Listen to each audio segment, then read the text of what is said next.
parang mga buitre yung ating mga kapatid na hindi Katoliko, no? Kapag ang pinag-uusapan dito, naku, kala mo mga buitre na umaali-aligid at talaga nga namang handa silang silain yung mga Katoliko. Napakarami rin nilang mga propagandang mga magazine yan. Oo, yung mga magazine laban dito sa ating tema. Ang atin pong tema ngayong gabi ay purgatorio. Ayan. Alam nyo, ito yung isa sa mga ginagamit ng ating mga kapatid na nahihiwalay sa ating pananampalataya para sabihin, kita na ninyo, ang aral nila ng Katoliko ay hindi mababasa at walang basihan sa Biblia. Sabi nila, Brother Tony, Brother Jay, na dalawa lang naman daw ang pupuntahan. Bakit nakapunta na ba sila? Ewan ko sa kanila. Dalawa lang daw. Yung langit, ayon sa Biblia, langit at impyerno. Ngayon yan ang pag-uusapan natin. Dahil wala raw yung basihan sa kasulatan. No? Ang tanong dyan totoo ba na mayroong purgatorio? Tinuturo ba yan ng banal na kasulatan? At ano ba yung unawa natin? Kasi dapat parang ganito yan para tumuligsa ka, alam mo yung tinutuligsa mo. Tama. Para sabihin mong mali yung aral Katoliko, kailangan alam mo yung tama. Tama ulit. Ayun, 'di ba? Ang problema sa kanila, tumutuligsa sila, hindi nila alam yung tinutuligsa nila. 'Di ba? Yun yung kaya sisimulan natin na bigyan namin kayo ng konting-konti lang naman na paliwanag tungkol sa aral, no? Yung paninindigan ng Katoliko tungkol dito kasi 'di ba? Kung hindi natin pinaninindigan 'yan, nagtatalak na sila, no? Kumontra na sila ng kumontra, hindi natin binitawan yung paninindigan na yan. Hanggang ngayon, purgatorio. Ibig sabihin, naninindigan tayo. Yung iba diyan dati naninindigan sila, no? Tinatawag nilang Diyos si Kristo. Pagkatapos biglang nagbago, hindi na raw Diyos si Kristo. Walang paninindigan yun. Wala ngang tututut.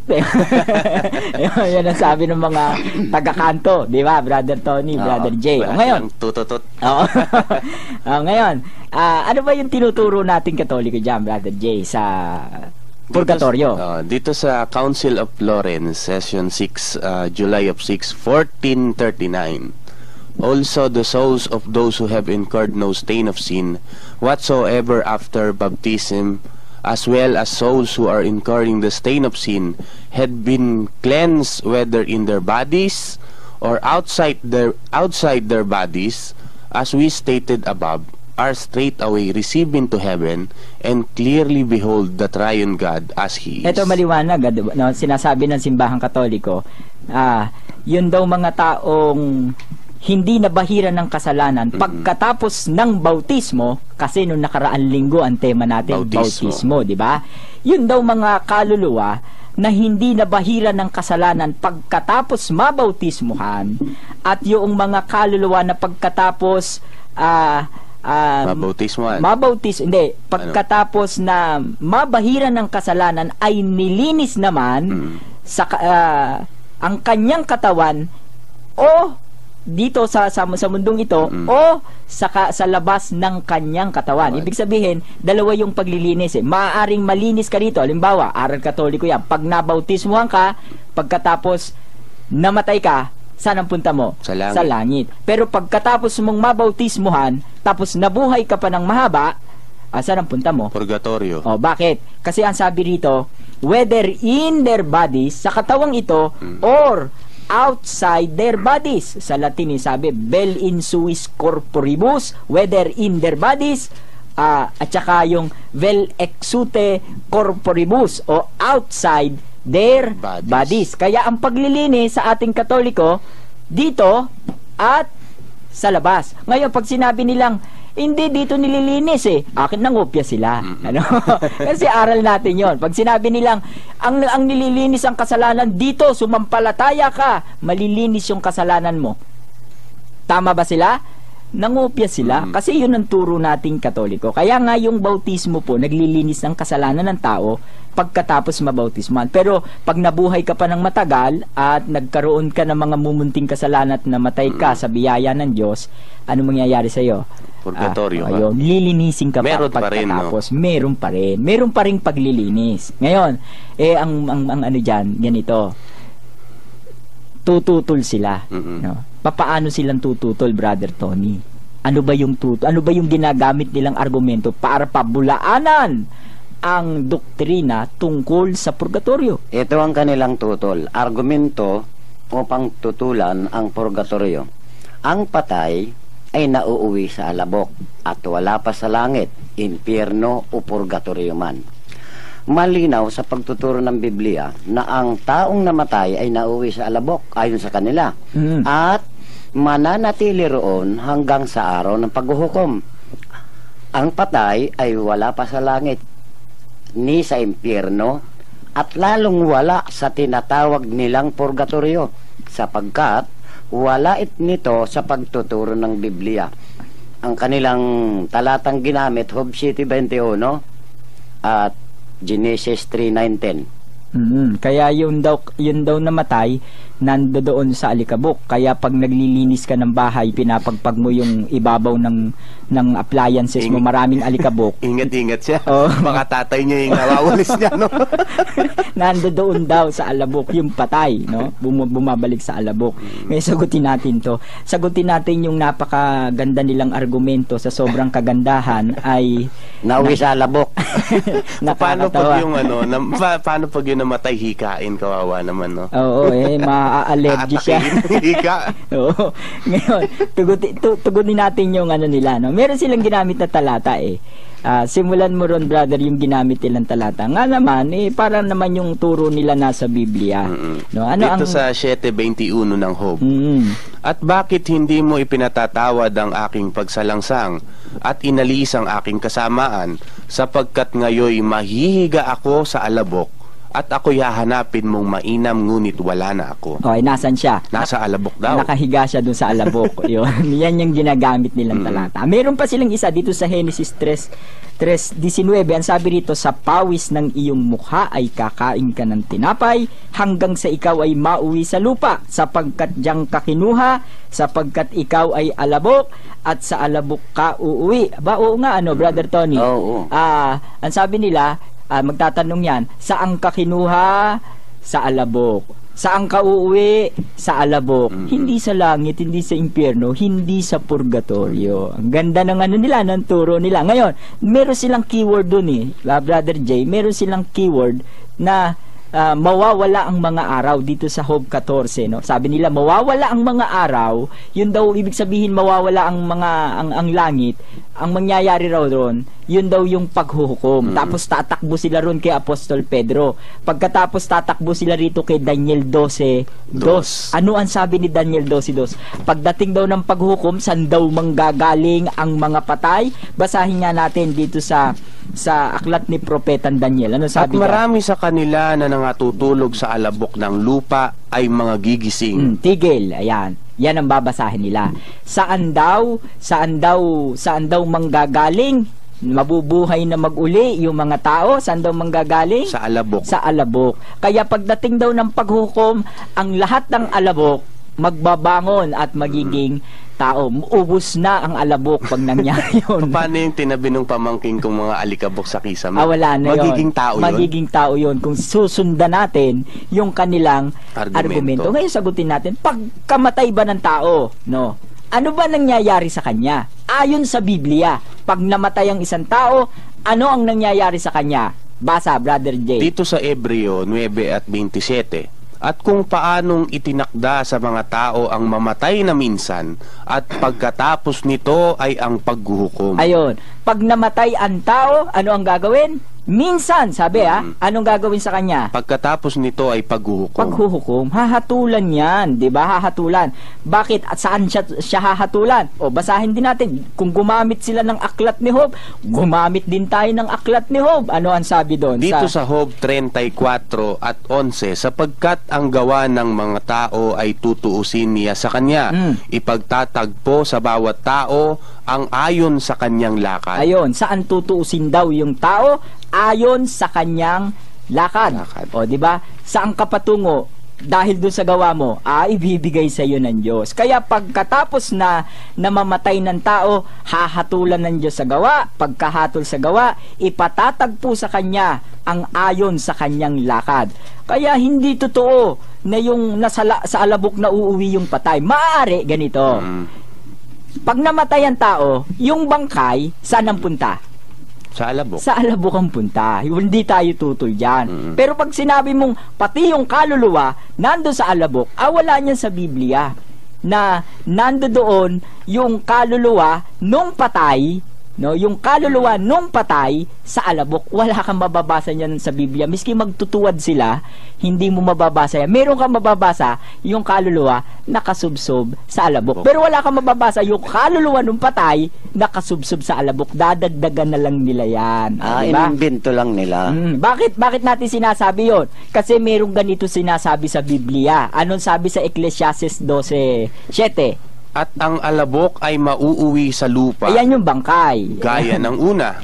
At ang diwa ay mababalik sa Diyos na nagbigay sa kanya. Ayun. Saan daw babalik? Alin daw ang babalik sa Diyos? Yung Diwa. Yung diwa babalik sa Diyos. Yung diwa na yun, yung hininga, yung buhay. Mababasa yan sa Biblia. Mababasa mo yan eh.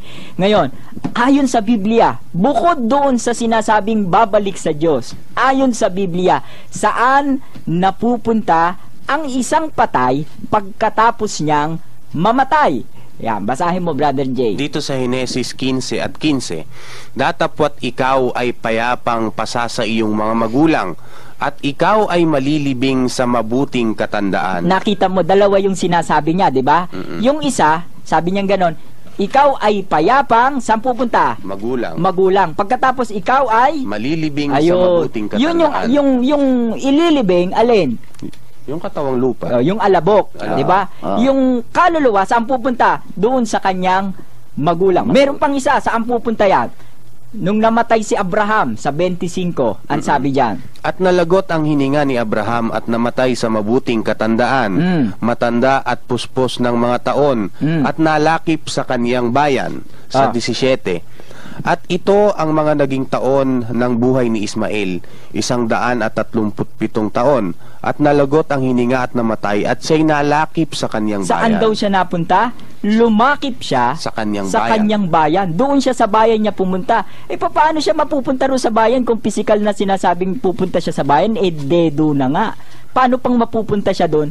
Sa kanyang bayan. Nun si Apostol Pablo naman. Ito, yung una, ang sabi ng Biblia, saan pumunta yung mamamatay? Pupunta sa kanyang mabuting katandaan. Hindi, doon sa kanyang mga magulang. Diba? Tapos ang sabi naman dito, malalakip sa kanyang bayan. Ang sabi naman ni Apostol Pablo, nung mamamatay na siya, ano ang sabi niya? Sa Pilipos 1:23, sapagkat ako'y nagigipit sa magkabila, ako'y may nasang umalis at sumakay Kristo, sapagkat ito'y lalong mabuti. Gayon may ang manatili sa laman ay siyang lalong kinakailangan dahil sa inyo. Mamamatay na si Pablo, di ba? Mas gusto kong pumunta kay sumakay Kristo. Pag namatay siya, saan sa pupunta? Kay Kristo. Ay, ba't ang sabi nila sa alabok? Sino ngayon ang nagsasabi ng totoo? Tayo. Yung apostol. Yung apostol. Biblia. Yung nagtuturong pag namatay ang mga tao mapupunta yan sa alabok. Ayan.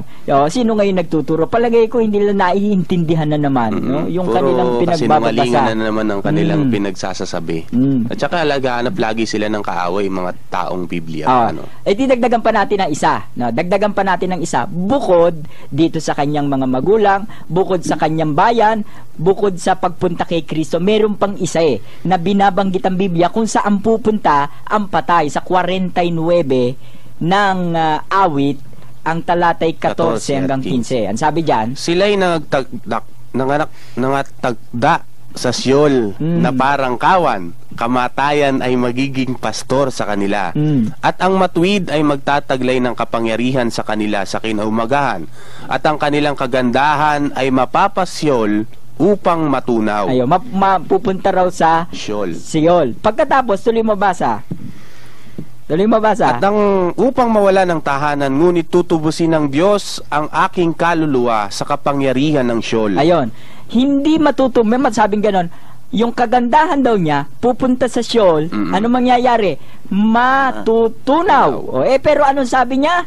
Yung kanyang kaluluwa, tutubusin ng Diyos. Tutubusin. Tatanggalin dun sa Sheol. Alin? Yung kaluluwa. Pero yung katawan, yung kagandahan, anong mangyayari? Matutunaw. Ang sa kanila naman, natunaw na lahat, pati yung kaluluwa. Di ba? Ganyan ang pagtuturo nitong mga, ano bang tawag dito na, mga... Parot. Ayan, mga nagsalita ng salita. Pero there is one thing, no, na dapat nating bigyan ng interest, yung Sheol. Ayan. Ayon sa mga scholar ng mga protestante. Ito po hindi po Katoliko, hindi Katoliko. Brother Tony, no. Ayon sa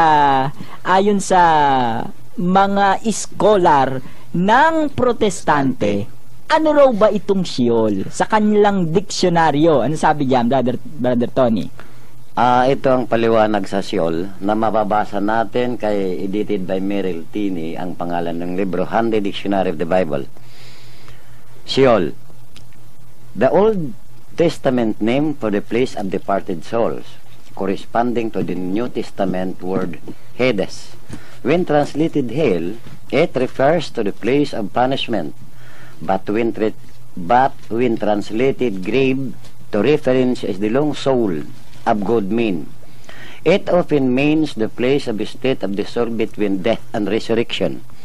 The clearest indication of the different condition of the soul in Christ's parable of the rich man and Lazarus in Luke chapter 16 verses 19 to 31. Ito ang paliwanag ng protestanteng manunulat na nag-aral sa kanyang aklat, Handy Dictionary of the Bible. Si Ayan, Brother Tony, maliwanag yung sinasabi nila dito. Sabing ganon, yun daw Sheol, yun daw yung pangalan sa lumang tipan kung saan pumupunta yung mga kaluluwang namatay sa Sheol. Alam mo, kinokontra nito isang grupo nagsasabing sa alabok. Dalawang grupo actually nagsasabi niyang nagpupunta sa alabok yung namatay. Ang sabi naman dito sa mga scholar, no, pumupunta raw rito. Ngayon, yung salitang Sheol, sabi sa paliwanag, ayon sa paliwanag, para siyang equivocal Minsan, gamit sa kanya, ginagamit siya para isalin bilang impyerno. Minsan naman, no, sinasalin siya bilang Hades, no. Pag sinabi raw impyerno, referido to sa lugar ng pagdurusa, pagpapahirap, no, punishment. Pero pag ito raw ay isinalin sa salitang libingan, ito naman daw referido sa mga kaluluwa ng mabubuting tao, no. Kaya kadalasan daw ang kahulugan nito, lugar at kalagayan ng kaluluwa sa pagitan ng kamatayan at pagkabuhay na maguli. At maliwanag daw na binibigyang indikasyon to ng mayroong iba't ibang kalagayan dito doon sa Lucas 17. Pareho pa lang nasa yon? Pareho 16, no? Pareho pala silang nasa Sheol. Iba lang yung kalagayan, yung isa medyo nakaahon na ng konti, yung isa naman medyo nahihirapan. Basahin nga natin yung sinasabi sa Lucas 16, ano ang sabi ng Panginoong Hesukristo dun sa talinhaga niya? Mayroon ngang isang taong mayaman at siya'y nagdaramit ng kulay ube at maselang lino at sa araw-araw ay kumakain ng sagana at isang pulubi ng pangalay Lazaro, lipos ng sugat, ay inilagay sa kanyang pintuan. At nangyari na namatay ang pulubi at siya dinala ng mga anghel sa sinapupunan ni Abraham, ay namatay naman ng mayaman at inilibing. At sa Hades na nasa mga pagdurusa ay itiningin niya ang kanyang mga mata at natanaw sa malayo si Abraham. At si Lazaro ay nasa kanyang sinapupunan. Pansinin mo yung talata, sabing gano'n, namatay daw. Namatay, no, yung pulubi dinala saan? Sa sinapupunan ni Abraham. Namatay din yung mayaman, tapos inilibing. At sa Hades na nasa mga pagdurusa ay itiningin niya ang kanyang mga mata at natanaw sa malayo si Abraham at si Lazaro na nasa kanyang sinapupunan. Ayon dito sa scholar protestante, ito raw dalawang to parehong nasa Sheol. Pero magkaiba lang yung kanilang kalagayan. Ano? Parang may degree, ano? Parang meron yung paliwanag dito, parang may kinukopya sa aral ng Katoliko. No? No? Ayaw lang nilang aminin. Parang may kahawig. Ano? Ayaw nilang aminin. Pero dagdagan pa natin yung problema nila kasi kinuha din natin yung kanyang paliwanag doon sa Hades. Kasi ang nakasulat nga naman dito sa Lucas, Hades. Di ba? Ano naman ang paliwanag din itong protestanting ito sa salitang Hades? O, yan. Sige, basahin nyo. Brother Tony. Hades, the place or state of the dead, equivalent of the Hebrew Sheol, which is variously rendered grave, hell, or pit. The New Testament word generally translated hell does not necessarily imply a place of torment, but connotes the grim and cheerless aspect of death. It may include the idea at retribution. Ayan. Mas maganda itong paliwanag niyang sa Hades, mas malaking problema nila pag binasa. Alam mo doon sa likuran nung nung libro na yun, mababasa mo, sabing gano'n nung Baptist Sunday School, sabing gano'n dapat daw ang bawat tahanan ay mayroon ng diksionaryong ito. Ayan. Ikaw ba mai-rekomenda mo rin ba yun? Aba, kailangan nila to. Meron na ako. Meron na tayo dyan. Ngayon, ang sabi niya rito sa paliwanag niya, dito sa Hades, sabi niya, ito raw isang lugar o kalagayan ng mga patay na kahalintulad ng Sheol, ng Hebreo. Ito raw ay sinasalin sa iba't ibang gamit, no? Para ring equivocal din siya, no? Maaari siyang libingan, maaari siyang impyerno, maaari siyang kalaliman. Pero ang salita raw na ito ng Bagong Tipan ay kadalasang isinasalin sa impyerno. Impyerno ang salin dito. Pero hindi raw ito, it does not necessarily imply a place of torment. Hindi raw ibig sabihin ito ay lugar na ng papahirapan ka. No. But connotes the grim and cheerless aspect of death, yung karimari-marim at walang kasiyahang aspeto ng kamatayan. At may maganda pa doon sa dulo. Yung pinakahuli, ang sabi niya, it may include the idea of retribution. Ano yung retribution? Ibig sabihin ng retribution, pagbabayad sala. Parang katolikong yung paliwanag dito. Di ba? Katolik. Doon daw sa Hades, pag dinala raw ron, babayaran daw noon yung mga ginawa niyang masama siguro. Yun yung gusto niya sabihin. Yun daw, doon daw, mayroon daw ideya roon na sila ay magbabayad doon sa mga gawa nilang pagkakamali. Kaya ito protestante to, mga kababayan, kasi pag bumasa tayo ng diksionaryong Katoliko, syempre sabi, Katoliko yan. Ito, protestante na tong diksyonaryo na to ng ng Biblia ng mga protestante. Pero mukhang meron silang kinokopya sa aral ng Katoliko. Yun, ano yung kinokopya nila sa inyong dalawa? Ano? Parang kahawig na kahawig ito nung purgatorio yung purgatorio. Kasi yung aspeto ng mga pinagsasasabi nila parang purgatorio. Tsaka lumalabas dito yung kung yun nga para sa kanila kasi impyerno 'di ba? Walang hanggang paghihirap. Pero sa kanila meron pang isang lugar na kung saan magbabayad ka ng bayad sala ba ang sabi mo, Brother Arnold? Yun, magbabayad sala ka ron. Hindi pa rin siya walang hanggang pagdurusa. Ang dinahilan na lang, Brother J, nag-translate ng kung ano-anong salita, huwag lang mabanggit yung salitang purgatorio. Pero yun din ang kahulugan. Yun din ang kahulugan. Pero alam mo, binabali nila yung argumento nila Alam mo kung bakit? Kasi maliwanag sa simula natin sinabi natin ang paniniwala nila, dalawa lang ang pinupuntahan. Maaaring ito'y langit o maaaring ito'y impyerno. Ngayon ang sabi rito, yun daw impyerno yun Pero hindi raw ibig sabihin impyerno pahihirapan. Hindi raw. Malungkot lang doon. Malungkot doon. Tsaka doon ka magbabayad sala. No? Ngayon kung magbabayad sala at hindi ito yung impyernong apoy na tinutukoy ng Biblia, ano to? Hindi ito impyernong apoy. Hindi rin to langit, pero malungkot. Tsaka maganda yung binigay nilang talata, Brother Arnold. Yung sa Gawa 2:27. Ano sabi doon? Tinan mo nakalsulat, no? Sapagkat hindi mo iiwan ang kaluluwa ko sa Hades. Ayun, di ba? Hindi pala iiwan. Oh, hindi ibig sabihin tatanggalin din siya ron. Pagtapos na siya magbayad. Oo. Parang purgatorio nga, no? At ang maganda yan, tinutulungan tayong Katoliko. Magpaliwanag. O, binigyan pa tayo ng talata. Ano? No? Marami pa silang talata actually, no? Hindi na natin gagamitin. Oo. Pero alam mo, yung isang grupo dito sa Pilipinas, tututol yan. Ay, hindi. Kasi hindi naman pupunta rin doon sa alabok yung kaluluwa eh.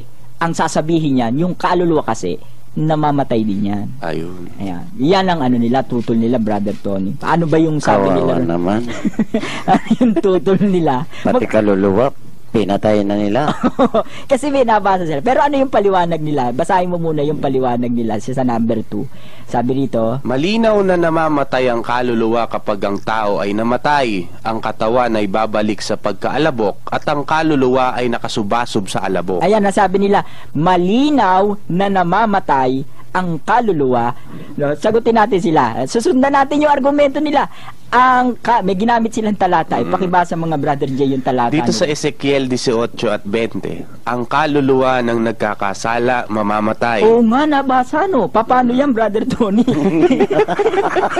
Diba? Mga kababayan, di ba? Sasabihin niya na magmaano na yan. Na magwawala na yan. At nakapuntos ako. Nabasa ko na ang kaluluwa namamatay. Ayun, di pag namatay na, pagbapatay na, hindi na pwedeng mabuhay. Yan ang tanong. Hindi na pwedeng mabuhay. Kung ang sentido halimbawa, namatay, ang sabi dito, ang kaluluwa ay namatay. Ang kaluluwa na nagkakasala ay namatay. Papaano kung gumawa ng mabuti yung kaluluwa na yon? Mabubuhay. Hindi, may patay tanong na. ako, Brother Arnold, O, paano ano? pa makakagawa ng mabuti yun? Patay na nga. Kaya nga, yun nga problema nila. Papaanong gagawa ng mabuti yung patay? Oo. No, babasahin mo yung talata. Nabuhay ulit yung kaluluwang namatay eh.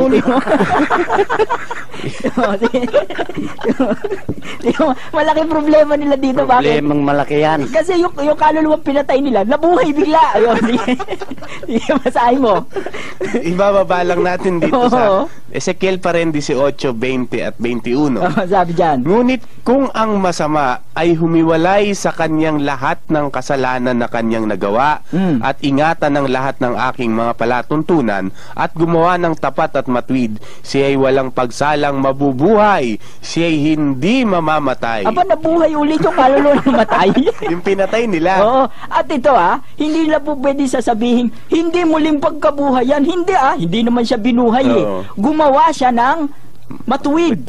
Nung gumawa siya yun nakakapagtaka nga kung patay na, paano po makakagawa ng matuwid? Ano ba naman yung talataan ninyo, no? Ang sinasabi lang po ritong namamatay yung kaluluwa, yung namamatay kapag gumawa ka ng kasalanan. Ang tawag natin sa Katolik, may tawag kasi tayo diyang Katoliko, di ba? Yung namamatay tayo sa grasya Ng Diyos. O biyaya ng Diyos. Oo, pero hindi literal na namatay. Kasi kung literal, kasi sabi rito, di ba? Pag gumawa ng matuwid, paano gagawa ng matuwid? Dedo na nga, di ba? Ano ba naman yung aral nyo? Gagamit lang din kayo ng talata. Pero meron pa silang isa. No, meron pa silang isang talata. Humihirit pa? Humihirit pa yan. Hindi. Ang kaluluwa, nakasubsub yan sa alabok. Ang isipin mo, ikaw sumubsub ka sa alabok. Ano yung tsura mo? Yung bang sinabi nila nakasubsub sa alabok, hindi namatay? Hindi, basta pag nakasubsub sa alabok, patay na yun. Patay Kasi na yun. yung tao raw bumabalik sa alabok. Kaya pag bumalik na siya sa alabok, pati yung kaluluwa nakasubsub daw dun sa alabok. Parang saranggola, ano? Ganito rin yung katwiran ni Tucci kasi mahilig sa foundation yun. Kaya gusto niya mga nakasubasub sa alabok. Sige, Parang sige, foundation sige. kasi. Andito sa 44 at 25 ng awit. Sapagkat ang aming kaluluwa ay nakasubasob sa alabok, ang aming katawan ay nadidikit sa lupa.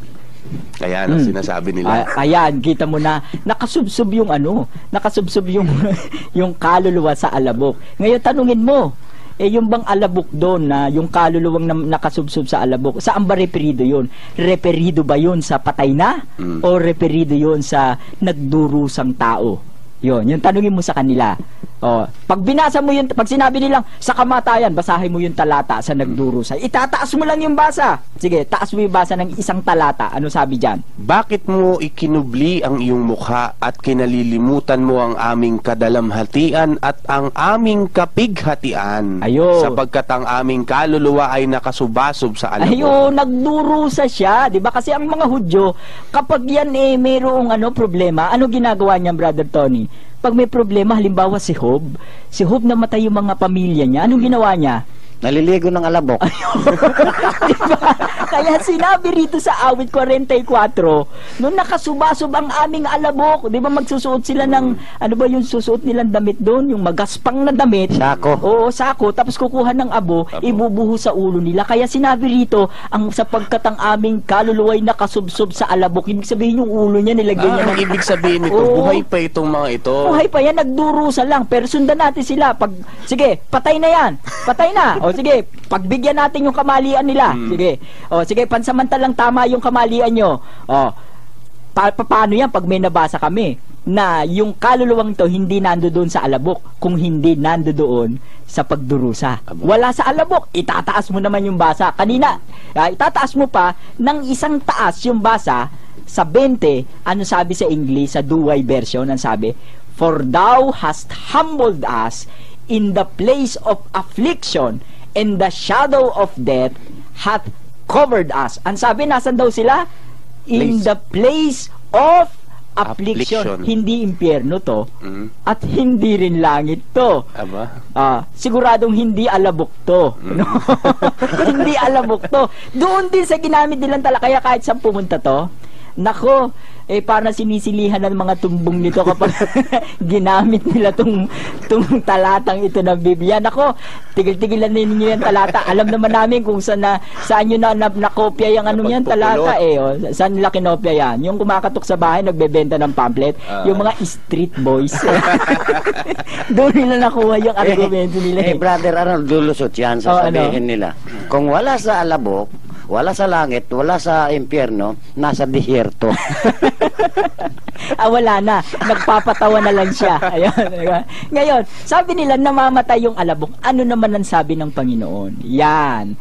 Hayaan nating ang kumontra sa kanila, mismong ang Panginoong Hesukristo. Sabi nila ang kaluluwa ay namamatay. Pero ano ang turo ng Panginoon? Brother Jay? Dito sa Mateo, "At huwag kayong mga takot sa mga nakapapatay ng katawan, datapwat hindi nakakapapatay sa kaluluwa, kundi bagkos ang katakutan ninyo yaong makapupuksa ng kaluluwa at katawan sa impyerno." Sino lang daw ang makapupuksa ng kaluluwa? Yung impyerno. No, yung katawan at kaluluwa sa impyerno. Pero huwag kayong matakot sa nangakapapatay ng katawan, datapwat hindi nangakapapatay sa kaluluwa. Kaya yung kaluluwa hindi namamatay ayon sa Panginoong Hesukristo. Pero ayon sa kanila, Namamatay. namamatay. Kaya ito, Patay sila ngayon. patay Kay kayong Papa Jesus. Oo, patay kayong bata na kayo pag ginamit nyo pa yan talata. Ngayon, medyo paliwanag natin. Pero babasahin ko muna tong merong text sa akin. Good evening po. Meron po bang mababasa na salitang purgatorio sa Bible? Aba, magandang tanong yan. Kung ang tanong po ninyo, letra por letra salitang purgatorio, at kami po ang inyong tinatanong, no? Kasi minsan pag nagtanong kayo sa ibang Katoliko, di ba? Wala. Pero pag ang St. Peter po ang tinanong ninyo, alam nyo naman kami, sasagutin namin kayo, meron. Mamaya-maya konti po, babasahin natin yun. Babasahin po natin konti. Tuloy-tuloy lang pakikinig. Oo, makinig lang po kayo tuloy-tuloy. Ngayon, medyo paliwanag natin naman yung side natin. Yung itinuturo ng Katoliko tungkol sa purgatorio at kung paanong pinatutunayan ito ng Biblia. No? Pansinin mo, nagtuturo ang Katoliko ng purgatorio. Sino nagpapatunay? Yung Biblia. Ayan. Ganito po kasi ang paniniwala ng Katoliko.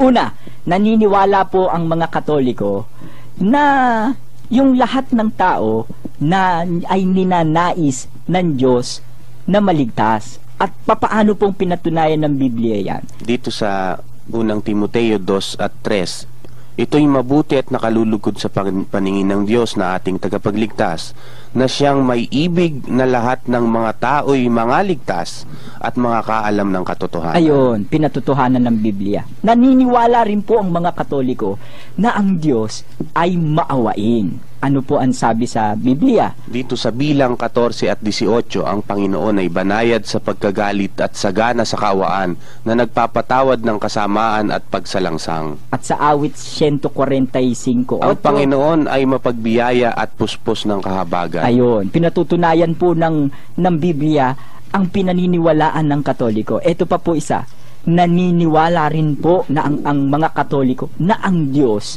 ay matuwid na hukom at kanyang hinahatulan ang sanlibutan sa katuwiran, no? Ano po ang sabi sa patutuo ng Biblia? Sa awit 7:11, ang Diyos ay matuwid na hukom. Oo, Diyos na may galit araw-araw. Sa 9 naman at 7, ngunit ang Panginoon ay nauupong hari magpakailanman.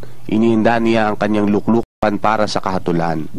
At hahatulan niya sa katwiran ng sanglibutan. Ayon, pag naghatol ang Diyos, nasa katwiran. Hindi niya basta't hatol, dedo kayong lahat. Hindi, kundi bibigyan niya ng katwiran. At yan pong paniniwala ng Katoliko. Kaya naniniwala din naman ng mga Katoliko, ang Diyos, banal. At dahil sa ang Diyos ay banal, wala pong makakaharap sa Kanya ng hindi banal. Kailangan lahat ng haharap sa Diyos, banal. Ano pong patutuo dyan ng Biblia? Tama ba yung aral na paniniwalang yun ng Katoliko? Sige, brother. Sa Levitico 11 at 44, sapagkat ako ang Panginoon ninyong Diyos, magpakabanal nga kayo, at kayo'y maging mga banal, sapagkat ako'y banal. Ni huwag kayong magpakahawa sa anumang umuusad na gumagalaw sa ibabaw ng lupa. At ang sabi sa Hebreo 12:14, sundin ninyo ang kapayapaan sa lahat ng tao at pagpapakabanal na kung wala ito'y sino man ay hindi makakakita sa Panginoon. Pag wala raw kabanalan, hindi ka makakakita sa kabanalan, di ba? Sinabi rin niya ni Propeta Job, no? Sabi sa aklat ni Job 13 at 16, ito may magiging aking kaligtasan sapagkat ang isang di banal ay hindi makahaharap sa Kaniya. Pag hindi ka banal, hindi ka makakaharap sa Diyos. Kaya nga po naniniwala ang mga Katoliko sa purgatorio. Bakit? Kung walang daraanang paglilinis, no, ang isang taong namatay, ang isang taong nagkaroon ng kasalanang hindi naman ikamamatay ng kanyang kaluluwa, ay ano mangyayari? Dire-diretso siya. Impyerno. Lahat ng tao nagkasala. Walang taong banal, lalo na sa ating henerasyon ngayon. Ibig sabihin, lahat tayo ngayon sa impyerno na. Mawawala yung sinasabi ng Biblia ang Diyos ay matuwid na hukom. At mawawala rin yung sinasabi ng Biblia na ninanais ng Diyos na ang lahat ng tao maligtas, di ba? Mawawala. Hindi mawawala rin sa Biblia punong-puno siya ng kaawaan at nagpapatawad ng kasamaan at pagsalangsang. Mawawala rin yun, di ba? Kung ang pagbabasihan natin yung kanyang kabanalan. Kaya nga naniniwala kaming mga Katoliko na mayroong purgatorio. Bakit? Sapagkat yun namang hindi mabigat yung kasalanan, hindi naman lumabag sa 10 utos ng Diyos, hindi naman pumatay ng tao kung hindi nagsisi at naibalik niya yung biyayang ipinagkaloob sa kanya ng Diyos, ay dadaan sa proseso ng paglilinis. Brother Arnold, may tawag sa line to. Kung pwede daw ibigay ang talata nung binasa ni Brother Arnold na Mateo na hugay matakot, di kayo mamamatay sa ang kaluluwa hindi mamatay. Gis 28 ng Mateo. 28. Ngayon, yung pananampalata, kasi sabi nito si Tucci, narinig ko minsan si Tucci, kasi sabing ganon, ang ginagamit nilang talata dito sa 1 Pedro 1:7, no? Sinusubok daw sa ginto, sinusubok sa apoy, no? Sinusubok sa apoy ang pananampalataya. Hindi purgatorio yan, buhay pa yan, pananampalataya yan.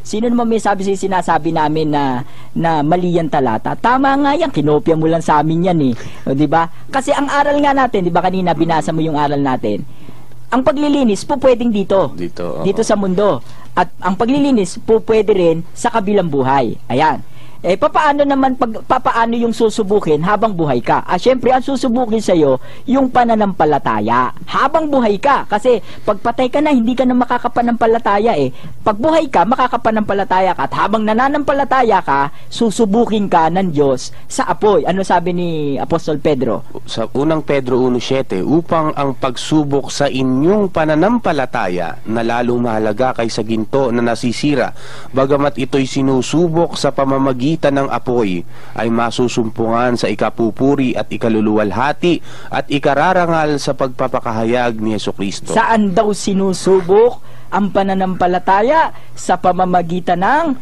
apoy, di ba? Yung cleansing fire, yung Greek Orthodox, tinatanggap yan. Meron daw purifying fire sa Biblia at naniniwala sila ron. Yan pagbuhay ka pa. Papaano pagpatay ka na?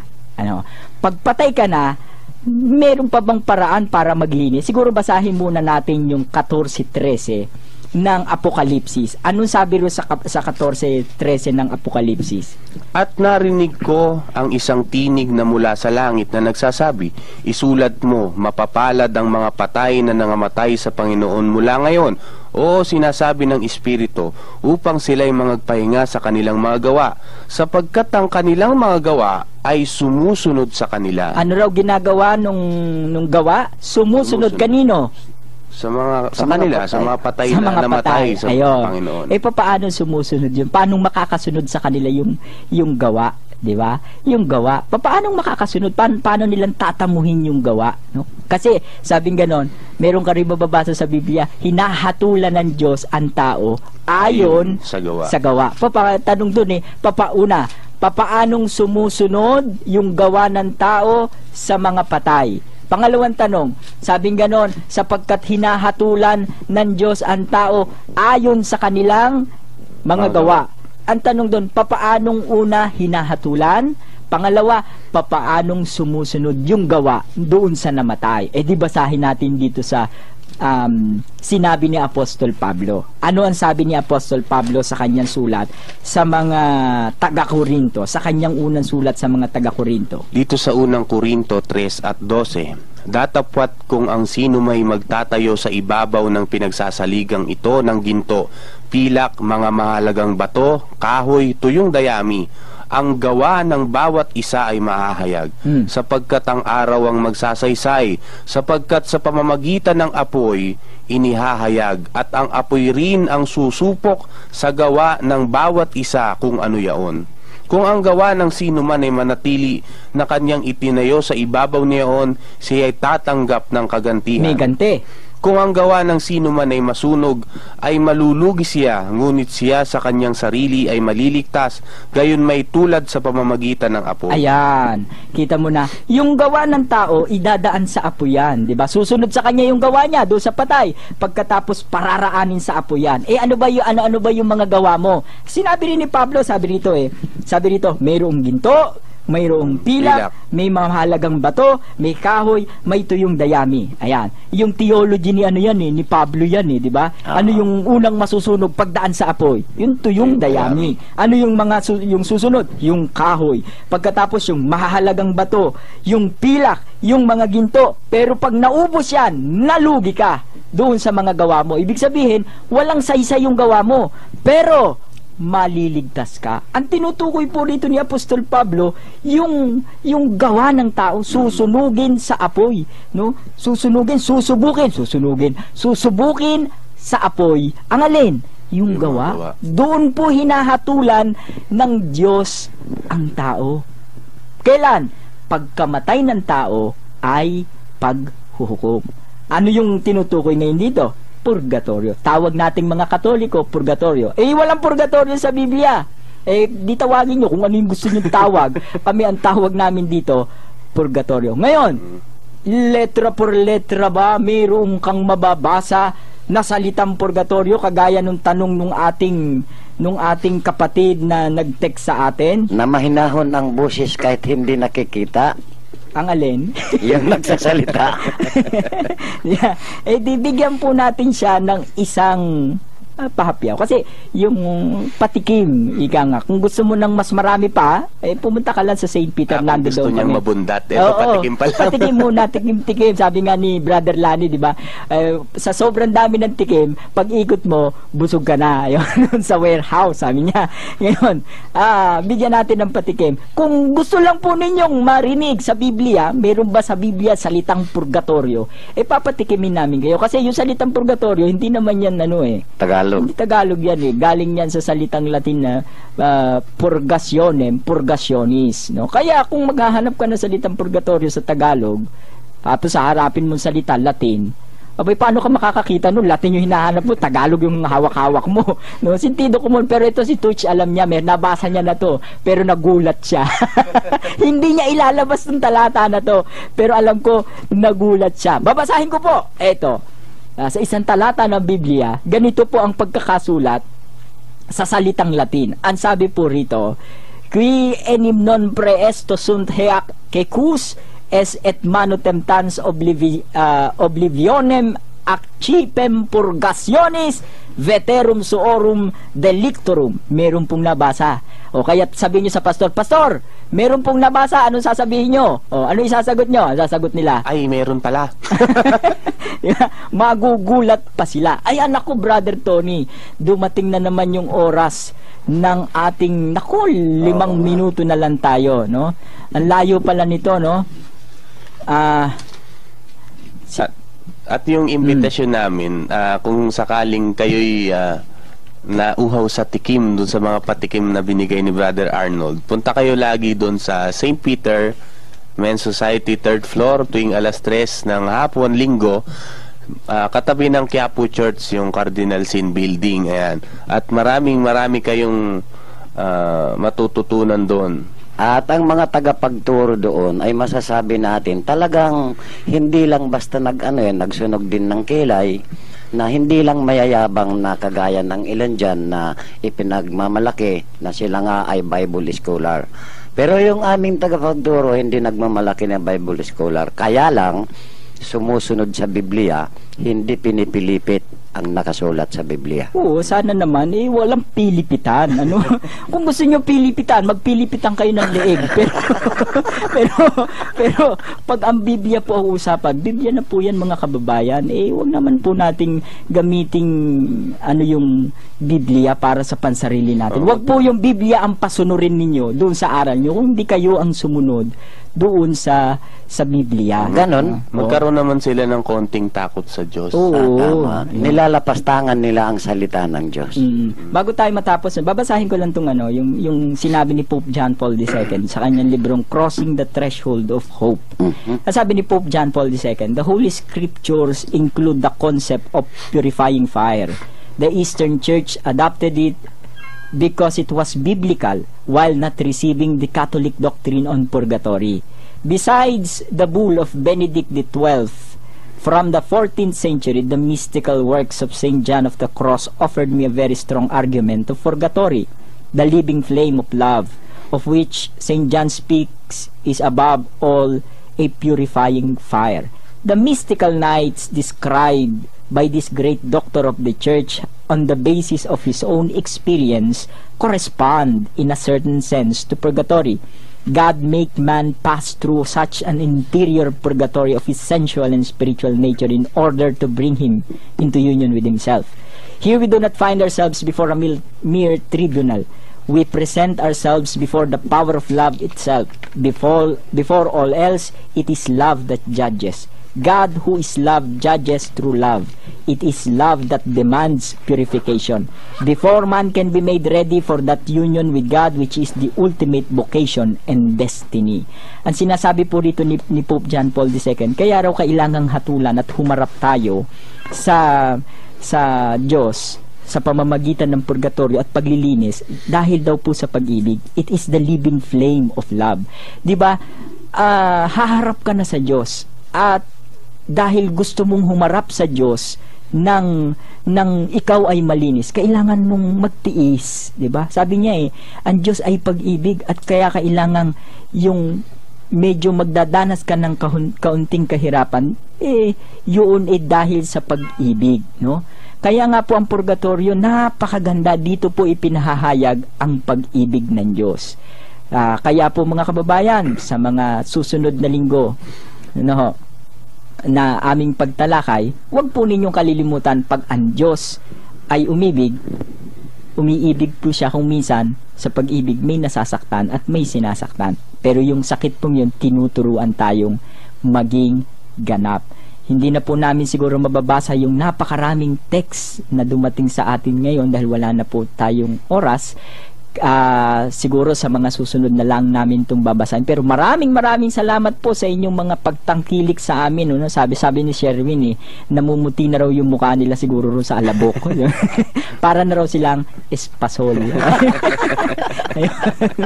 Ayun, ano. Bueno, no? Siguro magsisimula na tayong manalangin. Pero baka meron kayo sasabihin, Brother Ton. Ganun din ang sasabihin ko. Ang sino man na nagnanais matutuhan ang katotohanan, pumunta lang sa St. Peter.